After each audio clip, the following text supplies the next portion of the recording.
Welcome back to the studio. We're still here with the Lewitt LCT 440 Pure. My overall impression of the mic is in the last video. On my voice, and in my opinion, it's too bright in the high frequencies. So today we're going to modify it by swapping the capsule.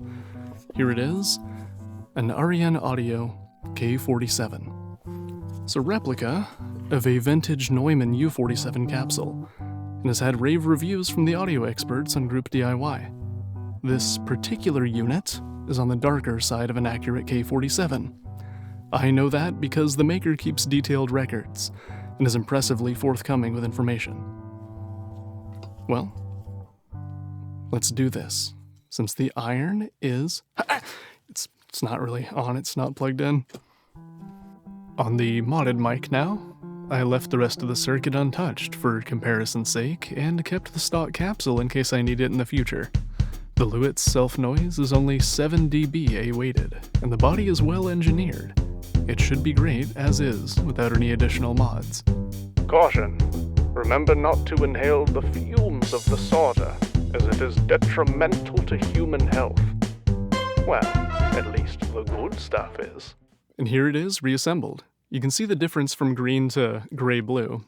I can say right off the bat it's dramatically changed the character, as you'd expect when replacing something as critical as the capsule.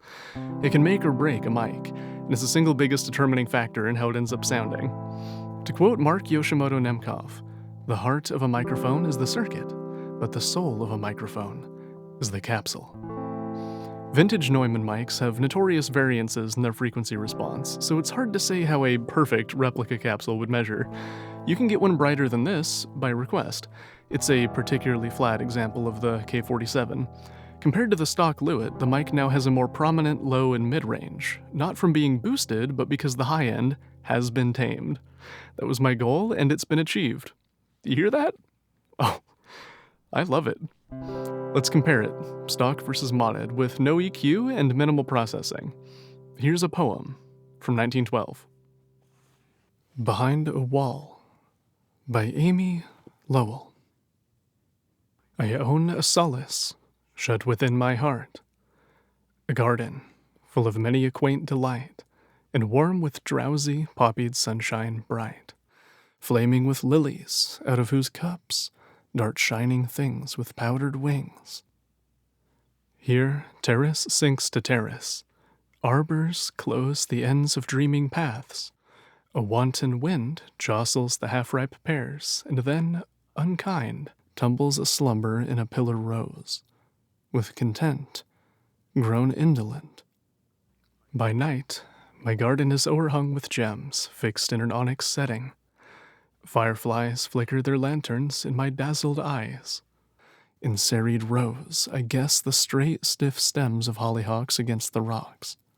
So far and still it is, that, listening, I hear the flowers talking in the dawn, and where a sunken basin cuts the lawn, cinctured with iris, pale and glistening, the sudden swish of a waking fish. I'm a big fan of darker-sounding mics, and really prefer them for spoken word. Listen to a lot of audiobooks, and the ears can get fatigued over time if the high end is boosted. Frankly, I prefer it when books are EQ'd to sound the way this one does, without any EQ. Some of you may not agree, and may want more of that sizzle, and I get it. If it sounds good, it is good.